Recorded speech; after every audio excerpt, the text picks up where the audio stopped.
Shut up! This is the one you've been waiting for. Number 6, The Amazing Spider-Man. Yes! Oh, yeah. Finally! Now we're talking. I got a lot to talk about this as well. Oh, yeah. If someone had said to me back in 2007, just after Spider-Man 3 had been released, that they would reboot the series for 2012, I'd have said they were nuts. But when the development of Spider-Man 4 broke down, which saw director Sam Raimi and his star Tobey Maguire leave, the studio looked to reboot the franchise. Now, the reasons that they hit the reset button was because that the comic had reinvented itself over the last 5 decades. So why couldn't the movie? And of course, having nothing to do with the fact that Sony wanted to keep the franchise right, and by continuing to make the movies, they get to keep it. Now, I was skeptical when Andrew Garfield, who is an American-British actor, I might add, was cast to replace Tobey Maguire as Peter Parker and Spider-Man, as I'd never heard of the guy. And we've all heard all the jokes that he hates Mondays, and of Garfield the cat in the Spider-Man suit climbing up the buildings, which was awesome.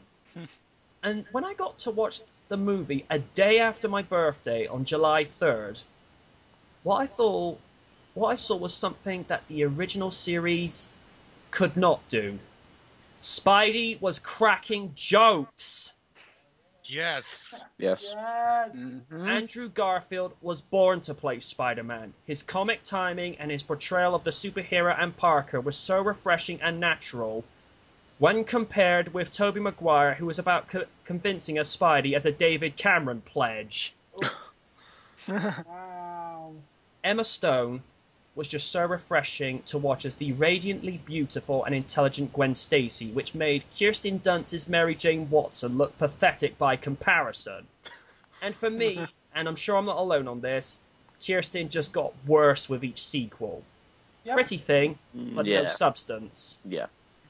Emma had beauty, substance, sincerity, and intelligence wrapped up in one. Dennis Leary was just amazing as ever to watch as the rather blunt and callous Captain George Stacy. And considering the work he has done in the past where he is blunt and shoots off the handle, this was a natural fit for him. Yep. Rhys Ifans as Connors and the Lizard was okay, but I felt he could have done better with his performance. But I think that is down to the material he was given and how he was directed, because at the end of the day, an actor is only as good as the director who's directing them. It's just the way it goes. It wasn't awful, but I felt he was lacking in places. I enjoyed the change of organic web shooters to the mechanical web shooters that Parker developed himself, as this showed just how creative and intelligent he was. Sheen put in a solid performance as Ben Parker and probably could have sold it more, provided he had stayed longer in the movie. Now, the late Cliff Robertson was great as Uncle Ben. Not going to take that away from him. But Martin Sheen was just much more convincing in his performance with his humour and how he disciplined Peter. I enjoyed Sally Field's performance as May Parker. Same here.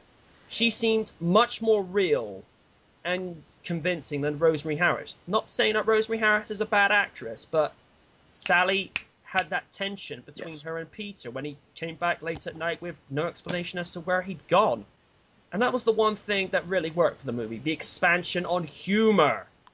This was a key aspect that was so lacking in the last series. And I ain't even going to acknowledge the cringe-worthy humour of Parker doing the spider swagger from Spider-Man 3. Oh, God. don't do that. Ugh. That is something I leave with the relics, with the likes of Batman and Robin and Superman 4. Ugh. That was a good movie, shut up. I did not see that one. It was okay. The natural comedy timing of Sheen and Field was just a joy to witness, and Garfield's delivery of Spidey's jokes was just amazing. Now, Random DC has made the point of saying that this is a key aspect of Spider-Man's persona. His jokes are a facade of a way of masking his true feelings. He's a jokester whose wit added to the scene, whether it was a comic book or an animated series. And I'm sure I'm not alone on this one. Particularly the mid-1990s series that featured Christopher Daniel Barnes, whom a lot of people regard as the true voice of Spider-Man. Oh, I love that series. Me too. I await the sequel for May 2014, and in my opinion at least, this is the best Spider-Man flick ever. I got what I Oh, yeah. wanted and more from this, and the score from James Horner, even though it did sound a little bit like Titanic, was simply spectacular to complement the movie, especially with the crane scene. But it's somewhat bittersweet, as this was the last movie ever for Laura Ziskin, and one of the last for the production designer J. Michael Riva. Riva, who had worked on such movies as Iron Man 1 and 2 and Spider-Man 3, passed away from a stroke on June 7th, 2012, and Laura, who had helped bring the original Spider-Man and its sequels to the big screen, passed away on June 12, 2011, to breast cancer. The Amazing Spider-Man was her final movie, where filming had been completed a few months prior to her death, and considering the design of the sets that Riva had done, he will be missed, along with the contributions to the movie world from Laura. They went out with a bang. Much respect. Sad loss. Ryder. Again, very pleasantly surprised. I mean, when I heard of reboot, again, I was just like, not again, please don't do this. But I thought, no, give it a fair chance, let them make it, watch it, see what you see. And I have to say, yeah, way better than I expected. Andrew Garfield, can't fault him. I'm glad they went with an unknown. Yeah. They didn't get anyone who was a bit established. Get someone who's up and coming, who we don't really know about, because then, you know, if you get someone who's already got a reputation as another character or other movies, then for me that doesn't work. You've got to go with someone who's new. Emma Stone, yeah, no issues with her whatsoever. You know, great performance. I've been a huge fan of Sally Field for years and years, and you know, to see her as Aunt May was a real treat. You know, can't knock her for that. It was nice to see the mechanical webs, as you mentioned. You know, I mean, it was nice that they had the organic ones in the previous movies, but the mechanical ones, that was from the animated series, wasn't it, as well? And the comics. And the comics as well. So, you know, that felt more closer to the material. Yeah. I felt the suit was better looking as well. I mean, that's just my opinion. I don't know about what you guys think, but to me, the improved suit was a step in the right direction. The only minor complaint with it was that it did feel like I was watching the 2002 movie again in places. But then that's expected because it was telling the story again, you know, from the very start. Again, it made us all forget about Spider-Man 3. Ugh. Yes. Yes. Well, I kind of think it was okay. I mean, Yeah, it wasn't a bad movie, but it wasn't the best one, was it? No. oh, true. And, you know, you can look at this in many ways. I mean, I just see this as another Spidey in a different universe, really. You know, I mean, by all means, still love the original trilogy for what it was, but for me, this was a major improvement. You know, didn't think it would work, and you know, as soon as I get the Blu-ray, I'm going to watch it again and again and again, and I can't wait for the second one. But yeah, it was a big surprise. Yeah, very impressed with it. All right. Yep. Random. Here we go. Okay. No, he's going to go last. Commander. Okay, Spider-Man is probably the only comic book hero that I have the most knowledge of. The acting was amazing. This was actually my first Martin Sheen movie. I kept expecting him to make a Mass Effect reference here and there, particularly with the scene where he was destroying the bathroom. Peter, you're making a habit of costing me more than time and money. As soon as I heard the elusive man in Martin Sheen, I'm like, oh shit, where's Shepard? Anyway, acting was great. The organic web shooters were just pathetic. And MJ, I've said this to you countless times. Andrew Garfield is a vastly superior Spider-Man.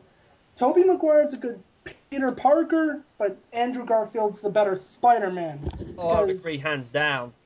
Definitely. Exactly. Because the way I see it, Tobey Maguire took the Superman route with Spider-Man. Perfect example. In the Macy's Day Parade in the first one, he drops MJ off in the building. Don't mind her, she's just here to use the elevator. Andrew Garfield. I think the Small Knives clip speaks for itself, is what I'm going at. The Lizard, I thought, was amazing. They kept mentioning Norman Osborn. I kept waiting for him to make an on-screen appearance in some way, shape, or form. They didn't say No. who it was at the end. I mean, some people have speculated it might be Mistopheles. You know what I meant. But Gwen Stacy, I don't know jack about. Mary Jane, yeah, I know. Sally Field as Ma, beautiful performance. Yeah. Not really a whole lot I can bitch about with this one. I thought it was pretty good. All right. CO92. Well, I gotta say this was pretty much a surprisingly good movie. I mean, Andrew Garfield, like everyone said, hands down, he's the best Spider-Man ever, and he really did a really super job on it. And of course, Yeah. the rest of the cast, like Martin Sheen and Sally Field, did an amazing job. Emma Stone as Gwen Stacy, pretty damn good job on her performance. And of course, I did actually like the lizard in this movie. And to be fair, I didn't think his design was that bad as people are making it out to be. I mean, there was one guy I saw on YouTube that commented and complained about the lizard's character design in this movie, and said that it looked like Killer Croc. I've seen that. Yeah, I can see what they're talking about because the fact it's not an elongated snout like they're suggesting it should be from the comics, but Yeah. Mark Webb tried to ground it in reality as best as he could. Yeah, but here's my counter argument with this guy. You remember back in the early days of the early comic Spider-Man? Remember the one of the comics that introduced the lizard for the first time? That was his design back then in the ~60s, and I can see they were trying to recreate that design for this movie. So but despite all that, I mean, this was pretty good Spider-Man flick, and possibly even better than the last three movies we had, and I'm looking forward to the sequels. Yep. And also, interesting concept. Did you know that that Emma Stone once auditioned for the short-lived reboot Partridge Family series? Wait, what? Know this. Huh? Yeah, I know. I don't think you guys know what I'm talking about, but well, just move on. Duran. I thought the Amazing Spider-Man was very, very good. As you guys say, Andrew Garfield as Spider-Man, much better than Tobey Maguire. Ugh. I just loved Emma Stone's character. I just can't.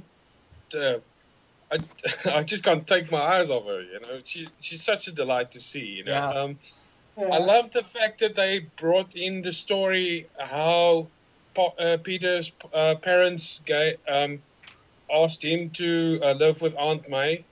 That explains the whole past thing, you know. They never introduced that actually in the other movies. No, they kind of took the Hey Arnold route with that one. Yeah, and the thing that puzzled me is that in this movie, the spider bites him around the back of his neck. But isn't it usually with on the hand or the finger or something? Yeah, I've always seen it on his hand webbing in between the thumb and index finger. I think even on occasion, you know, it's artistic license. They can, you know, do their own spin on it. And one thing I did notice, they didn't take us anywhere near as long from the transformation from Parker to Spidey as they did with the last original movie. Yeah. Yeah, and Martin Sheen playing Uncle Ben and Sally Field playing Aunt May was very good. I like the fact that the train scene where he's discovering his powers and then he just wreaks havoc on the train. You know? Oh, I remember that scene of it. That was so hilarious. Especially when he rips that girl's shirt off. I'm like, whoa. Oh, bad touch.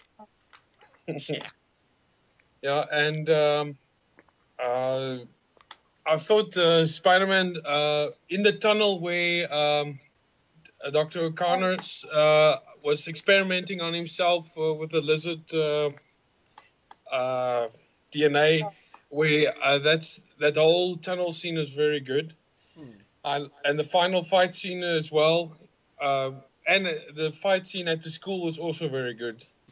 But one thing that was really gross for me is when Connor saw his grown arm for the first time, and he takes off the skin. His arm was a bit gooey, you know. Ooh. Mm-hmm. But as I said, the movie was brilliant, and obviously Stan Lee making another appearance, you know. The film did suffer from lazy writing at one Oh point yeah, in the movie.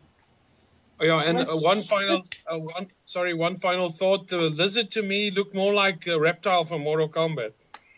oh yeah, true. Huh. Never quite noticed that. Yeah. Yeah, but as I said too, it did suffer from lazy writing, which and I hate to bring in a second Death Battle reference. That was true. Lazy writing. How can he be shot with a stray bullet if he can sense where and when a Yeah. bullet, an attack is Yeah. coming from? I suppose the one aspect you could look from that is you make the audience care more if the hero has a handicap going Oh in. yeah, true. Yeah. And there's something that Random said to me probably just before I went to do the countdown to Christmas specials. It's where people said, why did the movie just suddenly just forget how he was looking for his uncle's killer? And he said something quite poignant. It actually kind of made sense. Maybe he just weighed out what was more important, protecting other people rather than just go looking for vengeance. Yeah, I'm not gonna answer that one in the second one or the third one. Yeah. Hmm. Do you have anything further to add to that, Duran? The music was, to me, with all the movies that we reviewed tonight, was actually very good. But for me, I can't wait to see the sequel for the next Spider-Man to be coming. Yeah. But that's basically it from me. All right. Firebird. Oh boy, here we go. I've been waiting to talk about this for a while. We'll be here for about 5 years. Ow! You're not No A-Log. way. I don't want to go out that long. Oh, thanks. Well, when I was expecting to try to see Amazing Spider-Man with my brother and a friend, but we ended up watching The Dark Knight Rises at the very last second. I was informed by my brother he was going to see The Dark Knight Rises. Like, okay. Fortunately, I got to see Amazing Spider-Man just the day after. Anyway, I thought it was a pretty good movie, and as you guys said, Andrew Garfield was brilliant as Spider-Man. Tobey Maguire was good as Peter Parker, but as for Spider-Man, here's what I think. Spider-Man is a cocky, wisecracking wise-ass. Yeah. Yep. But Tobey, he only did he barely did that in Spider-Man 3. And of course, only one example is just before he punched Sandman in the gut. That's the only time we ever get to see him joke around as Spidey. Spent most of Spider-Man 3 crying. The only times where Maguire Or being actually emo. the only times where Maguire does any joking as Spider-Man is in the Activision games on the Xbox to the PS3. Exactly. I was just about to say Yeah. that. Yeah, those games Oh, yeah. to me prove better. They're better than the movies. That's not I saying know. much. I mean, I know. If they used the game script for the movies, I wouldn't be bitching so much about Spider-Man 3. Ugh. Yeah. Mm-hmm. Oh yeah. Yeah. Anyway, I can remember. I have the movie Amazing Spider-Man on my computer, so I can watch it anytime I want. I remember one You suck. joke, not that one.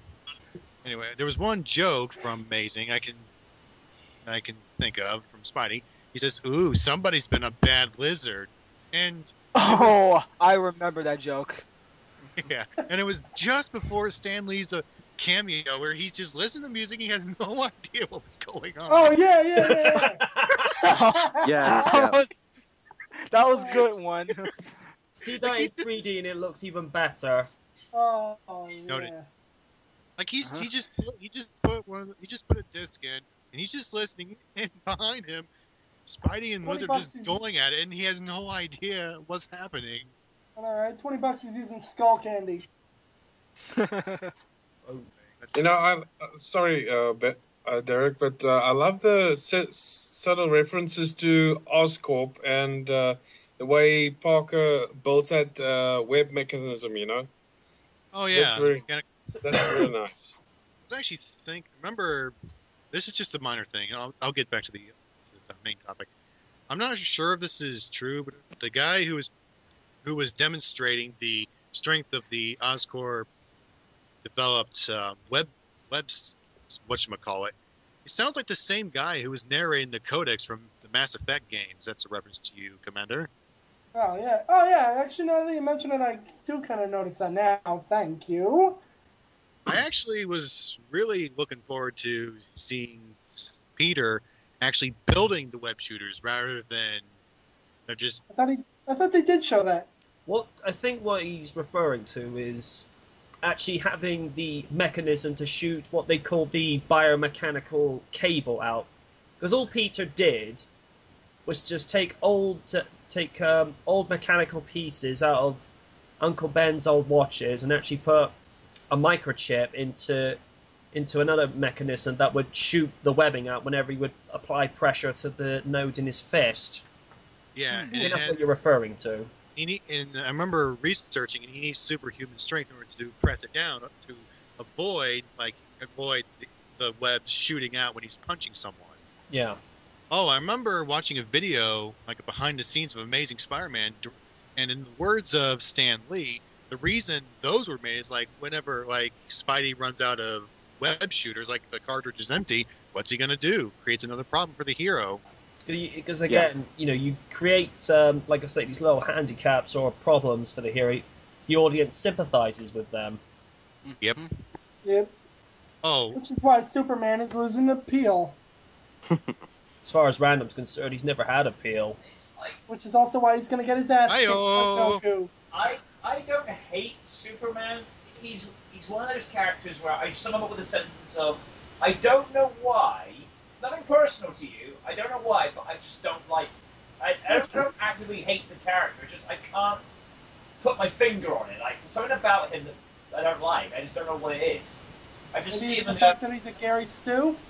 No, it's not. No, it's not that. It's just like hell. The Batman's a glorified Gary Stu, but you know. Gary Stu. Whatever. That man. I got an image now of Batman wearing leather underwear for some reason. Oh my god, I didn't need that. Yeah, thank you, MJ. Now I got the picture of the bat nipples. I honestly hope that fight ends in a draw like each other personally. Anyway, continuing. Let's see. Yeah. Well, where was Oh. I? I think you were talking about the web shooting, Derek. Oh yeah, I mean web shooters. You need cartridges, just like in I think the comics and even the animated series from the mid '90s. And I remember there were times where I remember one shot where he tried to use the web underwater, but it was useless. Yeah. Mm-hmm. Yeah, when he was trying to swim away from the lizard. Okay, just to get it out of the way, let's just list the things that they got right in the movie, adapted from the comics. Peter gets bitten by a spider. Duh. Check. Let's see. Curtis Connors becomes the lizard. Duh. Reason for becoming lizard? He wants to regrow his arm, but it went wrong. And one thing I'm going to mention right now, they actually established that Flash Thompson is a fan of Spider-Man. Yeah. Oh yeah. Which they didn't establish in the 2002 movie. Yeah, true. Because we see in the end, Flash is actually sort of befriending Peter Parker and is wearing a Spider-Man t-shirt and is showing that he's a big fan of Spider-Man. Yeah. One thing I did like with the character of Flash, they didn't make him look as pumped up as he was in the first movie. Because in the first movie, he looked like a junior Batista. Steroids. Batista not in a sequel. Lawsuit. What the hell? Don't ask. Don't ask. Oh god. Thank you, Ram. Anyway, continuing. Yes. And of course, Uncle Ben gets shot. Duh. Mainly because of Peter Parker's, practically his refusal to help someone after that someone practically refused to get, well, you get what I mean, right? Yeah. Yeah. Like, pretty much gave the finger to Peter Parker, and so he gave the finger back. Even though they didn't actually use those gestures in the movies and the comics. Well, Yeah, we get it. now I think about it, I remember watching the '90s cartoon, and the guy who shoots Uncle Ben, he looks just like the guy who shot Uncle Ben in the movie. Look, Yeah, I did notice that. the thing I noticed from the mugshot, I looked at it and thought, wait, Y2J killed Uncle Ben? Wow. I shot Uncle Ben for my Y2J. Go again. I am the Ayatollah of rock and roller, and I shot Uncle Ben. Because I'm the best criminal in the world at what I do. Coca-Cola drinks Coca-Cola. Anyway, continuing. Sorry. Even though the costume is modernized to make it look, like I said, modernized and cool, it still stays faithful to the overall design of Spider-Man. Yeah. Similar to Captain America's design in the Avengers movie. Yeah. And of course, one last reference to the comics is how the Lizard's motive. What does he want? He wants it to evolve, quote unquote, humanity to be perfect because the Lizard sees humanity as corrupt and imperfect and weak. They already established that, even if it was Connors as himself, but still, at least they got that out of the way. Mm. We are the salvation to your destruction. Kudos if you get the reference. I have not played that game yet. Please, no spoilers. That was Emmy too, Well, dude. I actually thought the movie was good. Oh, but there was actually one person who utterly despised the movie and would not. He would not stop talking about it for months. Oh god, here we go. Who's this? Hang on a sec. Let me get the link. He's the guy who reviewed Green Lantern and utterly panned it. But he was. If you thought he was harsh on Green Lantern, there's the link in there. He was not holding back. He was more harsh on this one than Green Lantern. I thought The Amazing Spider-Man- Escapist. What? No, Oh, just click God. on the. I'll have a look at that in a bit. Yeah, Doe. I'll look at that after the panel. Yeah, I meant if you saw that, you'd be screaming like Oni whenever something happened, or when random rises. No, you don't want to hear. No, All I say is, they got a titty. no, Shut up, Yeah. Gmail! no. If To you be ever fair, hear it's- random, legitimately shout, go and lock the door. Seriously, Yes, don't ever piss him off. It's not worth it. Yes, we But have anyway, really shout. I do enjoy this guy's videos to an extent, but this one, I actually looked at the comments and people were actually saying they're just warning him about a few things, but we'll get to that after the panel. Anyway. Okay. And also, for once, a Spider-Man villain is not killed, which I'm actually glad, because, like, why do the villains have to die? And Stan Lee even said that in an interview when Spider-Man 2 was new. He said, why did they kill off all the villains? Like, he wanted to bring them back and use them again. Of course, as we know, the Lizard is currently in a jail cell, though who came to see him is unknown at this point. We have no idea who that is. I hope it's Carnage. What? It could be Green So Goblin. why would it be Carnage? That's Yeah, too 'cause early. they haven't even introduced Venom yet. How is it Carnage? No, I'm just saying because I really want them to bring in the character Carnage into the movies. Well, then You they know. have to bring in Venom Yeah, me first. too. I do like to see Carnage in the movies, in future movies one day. But they have to introduce Venom first, and Thank I you. hope they'll introduce him in the next sequel, since they're gonna have a spin-off movie. I was about to mention that, I but thought they they said killed that that 5 off years with- ago. I thought they killed that off in favor of Deadpool. I don't know. It's a long story. Let's see. Mm. As for characters, well, Emma Stone pretty much nailed Gwen Stacy right off the bat. Also, Captain Stacy, well, enough said. He just nails it. Although there was actually one gripe I had, just a couple things. Oh, it's just nitpicking. How the heck did Captain Stacy know that Peter and Spider-Man are one and the same? Did he know that in the comics? Huh. Because I do Despite know the that fact even that his in the, mask fell off. Yeah.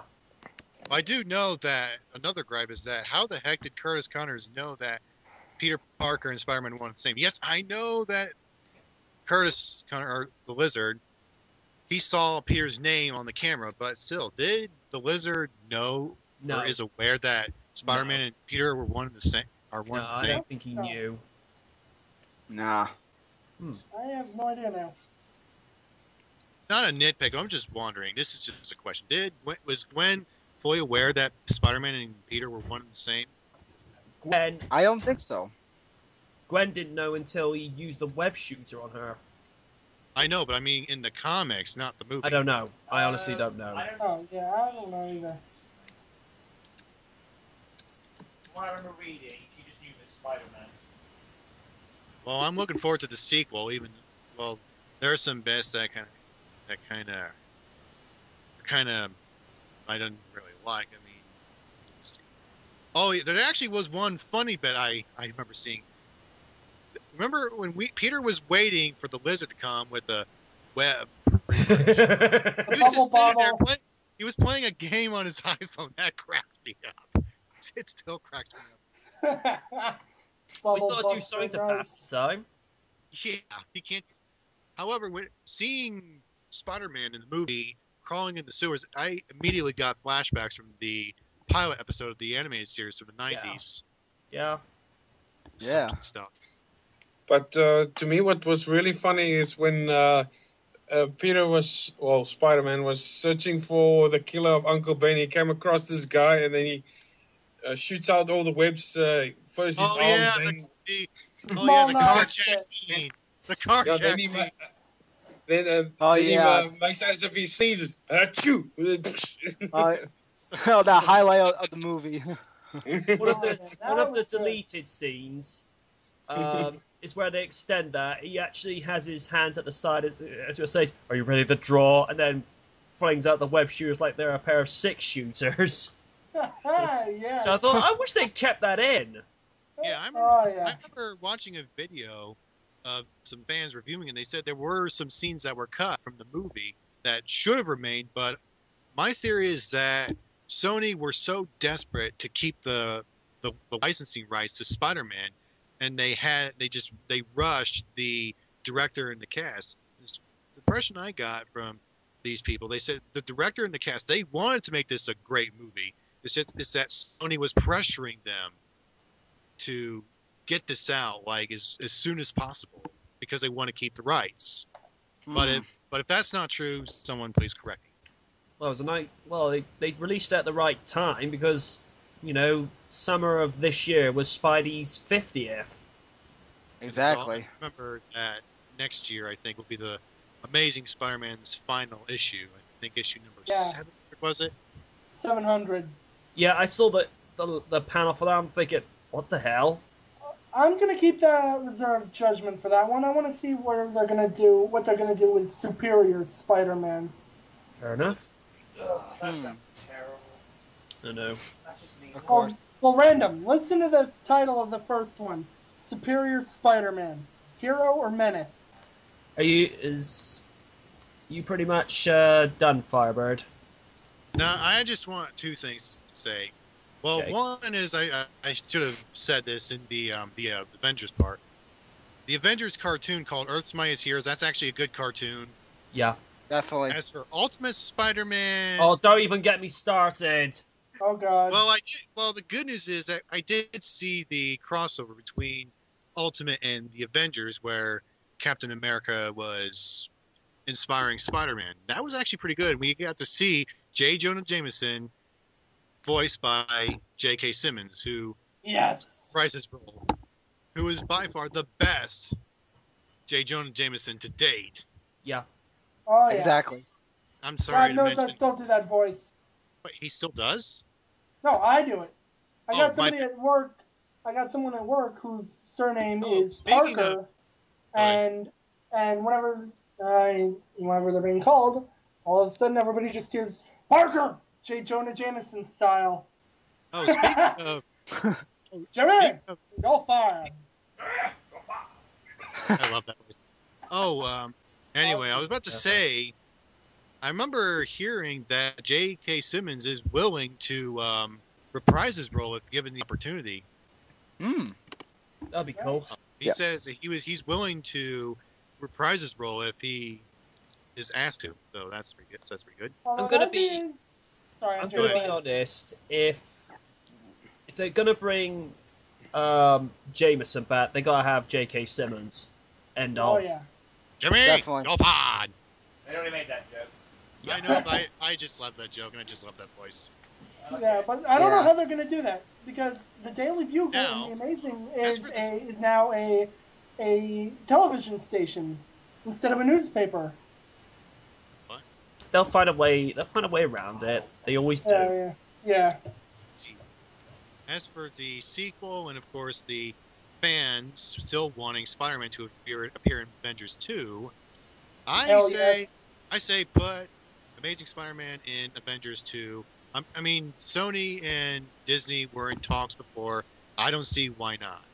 I don't see why not. Why not put Spider-Man in this one?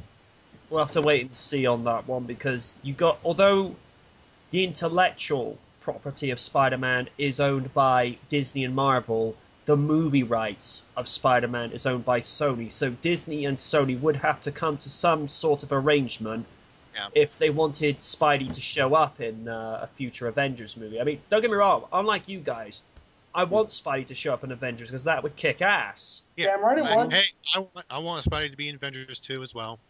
But again, it all depends if Sony and Disney can agree on it. Yeah, well, they almost did by almost including the Oscorp Tower, as we explained earlier. Yep. All right. I guess I'm done. All right. Random. The stage is yours. I haven't really got much left to say since everybody else kind of just said what I wanted to say. I mean, a couple of things like the whole angle with Peter and Peter's parents. It's already been established who they are because they're government agents of S.H.I.E.L.D., if you know anything about the comics. But I was kind of skeptical at first about the movie because, like, do I really need a fucking reboot of Spidey? But it's like, yeah, it's alright. I mean, I do appreciate and respect everything that Tobey and Howes did. I was thinking I think it's a bit unfair just to say, oh, fuck them, they're not good like these new people. You have to always respect what they did, what they had. Yeah. I mean, Tobey, Kirsten, Dafoe, especially. I still think they did good performances, but it sort of set the stage for what we're seeing now with Andrew Garfield and everybody else. It's kind of like how people who say, oh, Christian Bale's the best, fuck everybody else. It's like, yeah, but without Keaton, Kilmer, and Clooney, you wouldn't have Bale. Exactly. Mm-hmm. So I like the old movies and the new one. Yeah, I mean, I like some of them, great. I think, if pressed, I would say Andrew Garfield is the better Spider-Man, though. Yep. Without Toby, question. though, is the better Peter Parker. Oh yeah. Andrew's Peter Parker it didn't feel right. It felt half the time it was like Andrew Garfield who plays Spider-Man and Edward Cullen.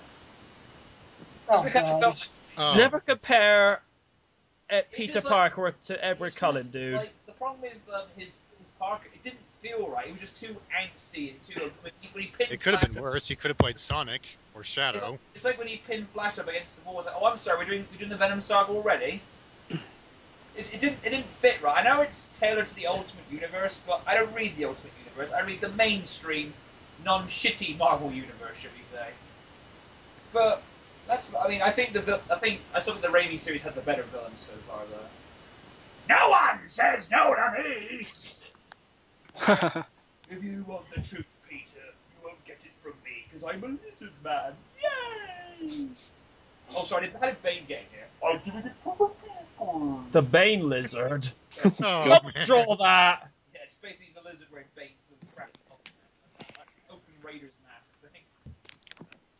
Yeah, I mean, it's a good film. I want to see more of it, but I feel like it's early days to say this is going to be the best thing ever because you've only got one movie to go off, whereas Raimi has 3 under his belt. 2. No, actually, after seeing Bane from Batman 3, I picked up the Spider-Man 3 DVD, hugged it, and said, all is forgiven. After hearing that, I haven't seen this movie yet, but after seeing Bane in that movie, I just picked that DVD, all is forgiven. Welcome back. You're entitled to your opinion, but I just think Garfield was, managed to balance Parker and Spidey perfectly. Well, it's early days, but I think that whole small knives thing is funny, but I have to agree with I'm a Marvel, I'm a DC. It was funny if it wasn't shown on the internet about 60,000 times, That's only because people download it from Marvel and Well, no, upload it's it like, on it their was the one pages. scene they kept putting in the trailer. It's just like, yeah, I've seen this Joker. So when it finally came time to seeing it, if that was something that you didn't see in the trailers and you saw it fresh in the movie, the laughs would have been even louder. I mean, if the puny god scene for Avengers, for example, if that was in the trailers, the laugh probably would have been that loud in the cinema. Yes. The problem is with trailers now. I mean, I know this is not related to Spidey, but I want to bring this up with you guys to see what you think. Do you remember the days when with trailers you got one trailer and that was it? Yes. Now you get like 50 trailers, 20 featurettes, 300 TV commercials. It's just like, what happens to the term "less is more"? Exactly. It's just like, I don't mind a teaser trailer, a first theatrical trailer, a Super Bowl trailer, because that's kind of a standard now. It's kind of like with E3 and Comic-Con, you also get Super Bowl time as well. I've got no problem with that. But my problem now is that you get 50 versions of one movie trailer. And the thing is, if you glued all the trailers together, you have the whole movie. Pretty much. And Perfect example with the early Rocky movies. Yeah, I think the problem with it is now that they're trying to show you more. But even though I don't like this movie, look at what Cloverfield did. It told you nothing. Yes. And it left you going in with loads of crap. I mean, granted, the end result wasn't that great, but I like the marketing strategy. It left you guessing. Now it was. Yeah. Like, oh, look at this, look at this, look at this, look at this, look at this. Yeah, you spoil us rotten. So when we go watch the movie, it's like, yeah, seen this bit, seen this bit, seen this bit. Oh, I've seen this bit already. Seen this bit twice in 2 different languages. That's all I'm trying to say is. No, very good point. Yeah, you're right. With these newer movies coming out, with the Iron Man 3 trailer, I don't want to see another trailer until March next year. Mm-hmm. And that'd be the last trailer I want to see of it before I go. Rant over. Okay. Just before we close the show off tonight, it's time to announce special features pick for a countdown for Christmas this year. Now, as everyone knows, I reviewed The Avengers, Amazing Spider-Man, and The Dark Knight Rises. Now, this is one of those occasions where 2 of them I can't decide between. Dark Knight Rises, I'm like, no, you ain't winning. Forget that. Whereas Spidey and Avengers, I love them for different reasons, but I love both of the movies equally. So, this is a first time for special features. I say they're both the top pick for this year. So, yeah, Avengers Assemble, if you're in the UK, and The Amazing Spider-Man, both number 1 picks for this year. Because the problem is, if I'd said Avengers and not Spidey, or other way round, you'd get people saying, "Oh, why did you love this one more?" And no doubt I'll get the Nolan bats after me saying, "Grr, how could you not rate The Dark Knight Rises? It was 3 hours." Actually, more like this. Wait! Wow. Oh boy. But yeah, Avengers and Spidey, and particularly if you're in the UK and you want the limited edition Steelbook Blu-ray copies, go to hmv.com and you can actually get those for £15 to £16 each. Which, for Blu-rays, and even Ryder can agree on this, that's cheap. That's very good value. And free delivery as well. Exactly. Wow. Yeah, so in American dollars, it's probably about 20, 21. About that. About $28, I guess. Oh no, don't picture that. One drew it. Ugh. Right. I think we'll call time here. We've gone longer than expected, and my voice is slowly fading at the moment. So Yeah, we can hear. yeah, but never let you guys down before. I'm not going to start that. I'm not going to start doing that now. I got you.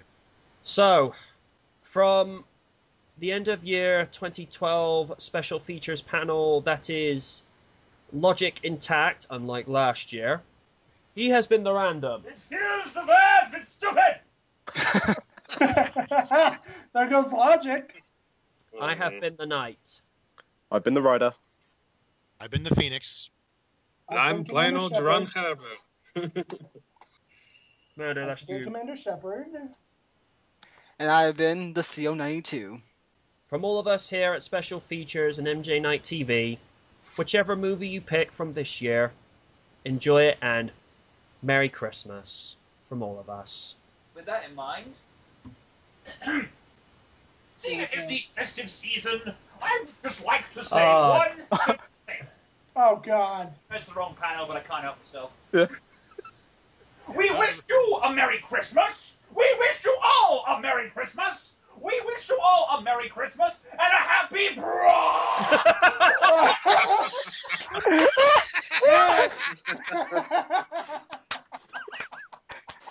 Merry Christmas, everybody. Merry Christmas, everyone. Bowing. And a Happy New Year. And Happy New Year. Thanks. Happy New Year, yes. Have a silent night. See ya.